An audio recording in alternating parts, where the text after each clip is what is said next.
고요한 시간, 우리 영혼의 가장 깊은 곳에 울리는 음성을 듣는 이 순간, 여러분의 삶에 하나님의 평강과 은혜가 가득하기를 기도합니다. 오늘 우리가 함께 나눌 이야기가 여러분의 믿음에 새로운 힘과 빛이 되기를 소망합니다. 만약 이 이야기가 누군가에게 힘이 될 것이라 생각하신다면 하나님의 은혜를 나누는 마음으로 이 영상을 공유해 주십시오. 여러분의 작은 나눔이 누군가의 삶을 밝히는 등불이 될 수 있습니다. 우리는 때로 질문합니다. 나의 목소리는 과연 힘이 있는가? 나의 기도는, 나의 말은 세상을 바꿀 수 있는가? 오늘 우리는 그 질문에 대한 답을 성경 속에서 그리고 우리 주변의 아주 평범한 사물들을 통해 찾아보려 합니다. 잠시 눈을 감고 소리를 상상해 보십시오. 작은 스피커에서 흘러나오는 음악과 거대한 공연장의 스피커에서 울려 퍼지는 음악. 그 소리의 크기는 다를지라도 그 근원이 같다면 본질은 같습니다. 라디오에서 흘러나오는 진행자의 목소리나 텔레비전 속 인물의 목소리나 그 목소리를 내는 사람은 단 한 명인 것처럼 말입니다. 예수님께서는 누가복음 10장 16절에서 이렇게 말씀하셨습니다. 너희의 말을 듣는 자는 곧 내 말을 듣는 것이요 너희를 저버리는 자는 곧 나를 저버리는 것이며 나를 저버리는 자는 나를 보내신 이를 저버리는 것이니라. 이 말씀의 무게를 느껴보셨습니다. 이는 단순히 제자들에게만 하신 말씀이 아닙니다. 오늘을 살아가는 우리 모두에게 주시는 하나님의 약속이자 권위의 위임입니다. 우리가 하나님의 뜻 안에서 그분의 말씀을 전할 때 사람들은 마치 작은 스피커가 위대한 가수의 목소리를 전달하듯 우리는 하나님의 음성을 우리가 우리의 권위로 말하는 것이 아닙니다. 우리는 그분의 이름으로, 즉 그분의 권위와 능력 안에서 말하는 것입니다. 그렇기에 내 입술을 통해 선포되는 하나님의 말씀은 2000년 전 예수님의 입에서 나온 말씀과 동일한 능력을 지닙니다. 그분의 말씀은 결코 사라지거나 죽지 않기 때문입니다. 하지만 우리는 종종 의심합니다. 나 같은 평범한 사람이 어떻게 그런 큰 능력을 행할 수 있나요? 여기에 여러 가지 전자기기들이 있습니다. 선풍기, 히터, 헤어드라이어, 조명, 그리고 믹서기까지. 이 모든 기기들은 각기 다른 모양과 다른 기능을 가지고 있습니다. 어떤 것은 바람을 일으키고, 어떤 것은 열을 내며, 어떤 것은 빛을 비춥니다. 하지만 이 모든 것들을 움직이는 근원은 단 하나, 바로 벽에 꽂힌 플러그를 통해 흘러들어오는 전기입니다. 작은 기기든 큰 기기든 상관없습니다. 전기가 연결되는 순간 모두 동일한 에너지의 근원으로부터 힘을 공급받아 자신의 역할을 수행합니다. 우리의 믿음도 이와 같습니다. 믿음의 크기가 중요한 것이 아닙니다. 나의 능력이 많고 적음이 중요한 것이 아닙니다. 중요한 것은 내가 과연 능력의 근원이신 하나님께 연결되어 있는가 하는 점입니다. 아주 작은 믿음이라도 하나님께 연결되어 있다면 우리는 능히 세상을 이길 힘을 얻게 됩니다. 예수님께서는 70인의 제자들을 각 마을로 보내셨습니다. 그들이 돌아와 기쁨에 차서 외쳤습니다. 주여, 주의 이름이면 귀신들도 우리에게 항복하더이다. 그러자 예수님께서 말씀하셨습니다. 사탄이 하늘로부터 번개같이 떨어지는 것을 내가 보았노라. 내가 너희에게 뱀과 정갈을 밟으며 원수의 모든 능력을 제어할 권능을 주었으니 너희를 해칠 자가 결코 없으리라. 권능, 헬라어로 두나미스. 이는 기적을 행하는 하나님께서는 우리에게 원수의 모든 세력을 이길 수 있는 기적적인 능력을 주셨습니다. 그 어떤 것도 우리를 해칠 수 없다고 약속하셨습니다. 이 약속의 말씀을 믿으십니까? 만약 이 말씀이 당신의 삶에서 온전히 이루어지지 않고 있다면 그것은 약속이 거짓이기 때문이 아니라 우리가 그 약속을 온전히 믿지 못하고 있기 때문일지도 모릅니다. 믿음이 시작되는 순간 하나님의 능력은 우리의 삶에 흐르기 시작합니다. 물론 오랫동안 우리 삶의 모든 영역에서 이 약속, 안타깝게도 오늘날 많은 교회에서 잘못된 가르침이 퍼져나가고 있습니다.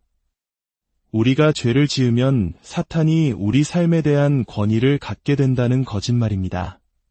그것은 지옥의 가장 깊은 곳에서 나온 속임수입니다. 예수님께서는 분명히 말씀하셨습니다. 하늘과 땅의 모든 권세를 내게 주셨으니 모든 권세가 예수님께 있다면 사탄에게 남은 권세는 아무것도 없습니다. 우리는 어느 편에 설 것인지 결정해야 합니다. 우리가 누구의 편에 서느냐에 따라 누가 우리 삶의 주인이 되는지가 결정됩니다. 복잡한 신학 이론이 필요한 것이 아닙니다. 예수 그리스도 안에 있는 단순함으로 돌아가야 합니다. 그분은 우리의 주님이시며 우리의 왕이십니다. 그분께서 여기 전선에 연결되지 않은 기기들도 있습니다. 배터리로 작동하는 손전등과 스피커입니다. 이것은 우리 안에 내주하시는 성령님을 상징합니다. 예수님께서는 성령님에 대해 말씀하시며 그는 너희와 함께 거하시며 또 너희 속에 계시겠음이라고 하셨습니다. 구약시대에는 성령님이 함께 하셨지만 이제 우리에게는 안에 거하십니다. 우리 안에 기적적인 능력의 근원이신 성령님이 살고 계신 것입니다. 이 손전등을 보십시오. 스위치를 켜면 빛을 발합니다. 이 빛을 어느 방향으로 비출지 결정하는 것은 누구입니까? 빛을 비추어 어둠을 밝힐 수도 있고 스위치를 꺼서 빛을 감출 수도 있습니다. 하나님께서는 우리에게 세상을 비추는 빛의 사명을 주셨습니다. 그 빛을 비출지 말지를 결정하는 것은 바로 우리의 선택에 달려 있습니다. 여기 물이 담긴 믹서기도 있습니다. 스위치를 누르기 전까지 물은 고요합니다. 하지만 스위치를 누르는 순간 강력한 회오리가 일어납니다. 우리가 행동을 시작할 때 잠잠하던 우리 안의 성령의 능력이 역동적으로 움직이기 시작합니다. 물이 가득 차 있지 않아도 절반만 차 있어도 심지어 비어 있어도 믹서기의 칼날은 돌아갑니다. 중요한 것은 시작하는 것입니다. 행동할 때 우리는 우리가 가진 것보다 더 풍성해 보이고 더 많은 일을 해낼 수 있습니다. 이 모든 기기들을 움직이는 전기는 어디에서 올까요? 이 건물의 벽을 타고 땅속의 전선을 지나 거대한 발전소와 연결되어 있습니다. 발전소는 우리가 전기를 너무 많이 쓸까봐 걱정하지 않습니다. 오히려 더 많이 사용하기를 바랍니다. 우리가 더 많은 전기를 사용하여 새로운 가치를 창조할 때 기뻐합니다. 하나님의 능력도 마찬가지입니다. 하나님은 우리가 그분의 능력을 사용하는 것을 두려워하지 않으십니다. 혹시 내가 이 능력을 잘못 사용하면 어떡하지? 하나님이 원하지 않는 사람을 위해 기도하면 어떡하지? 와 같은 두려움에서 벗어나야 합니다. 그러한 생각의 뿌리에는 하나님의 선하심을 온전히 믿지 못하는 불신이 자리 잡고 있습니다. 아무것도 하지 않는 것이 잘못된 동기로 무언가를 하는 것보다 더 큰 잘못입니다. 우리가 실수할 때 하나님은 그것을 바로잡으실 수 있습니다. 하지만 우리가 아무것도 하지 않을 때 하나님께서는 도우실 수 없습니다. 자기 자신에게 갇혀 있지 마십시오. 일어나서 누군가를 도우십시오. 그것이 바로 믿음의 시작입니다. 요한복음 14장에서 예수님은 놀라운 약속을 하십니다. 나를 본 자는 아버지를 보았거늘 어찌하여 아버지를 보이라 하느냐. 내가 아버지 안에 거하고 아버지는 내 안에 계신 것을 내가 믿지 아니하느냐. 내가 너희에게 이르는 말은 스스로 하는 것이 아니라 아버지께서 내 안에 계셔서 그의 일을 하시는 것이라. 우리 안에 계신 하나님 아버지께서 우리를 통해 그분의 일을 하십니다. 선풍기가 스스로 바람을 일으키지 못하고 히터가 스스로 열을 내지 못하듯 우리 스스로는 아무것도 할 수 없습니다. 오직 우리 안에 흐르는 하나님의 능력, 성령의 힘으로 모든 것이 가능합니다. 그리고 예수님은 가장 위대한 약속을 주십니다. 진실로 진실로 너희에게 이르노니 나를 믿는 자는 내가 하는 일을 그도 할 것이요 또한 그보다 큰 일도 하리니 이는 내가 아버지께로 감이라. 우리가 예수님보다 더 위대해서가 아닙니다. 우리가 더 열심히 기도하고 금식해서도 아닙니다. 오직 예수님께서 아버지께로 가셨기 때문입니다. 그분이 가셨기에 보혜사 성령님이 우리에게 오셨고 우리는 이제 그분의 이름으로 구할 수 있게 되었습니다. 너희가 내 이름으로 무엇을 구하든지 내가 행하리니 이는 아버지로 하여금 아들로 말미암아 영광을 받으시게 하려 함이라. 내 이름으로 무엇이든지 내게 구하면 내가 행하리라. 여러분의 기도 생활이 이 말씀을 통해 변화되기를 바랍니다. 우리가 구하는 이유는 나 자신을 높이기 위함이 아니라 우리의 삶을 통해 하나님 아버지께서 영광 받으시게 하기 위함입니다. 그렇다면 하나님께서 우리의 기도를 듣지 않으실 이유가 무엇이겠습니까?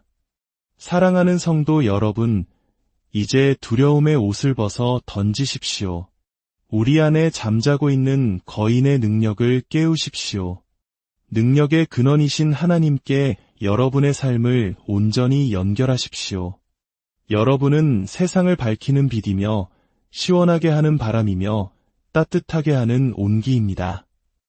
여러분 각자에게 주신 사명은 다를지라도 우리를 움직이는 힘의 근원은 오직 한 분, 하나님이십니다.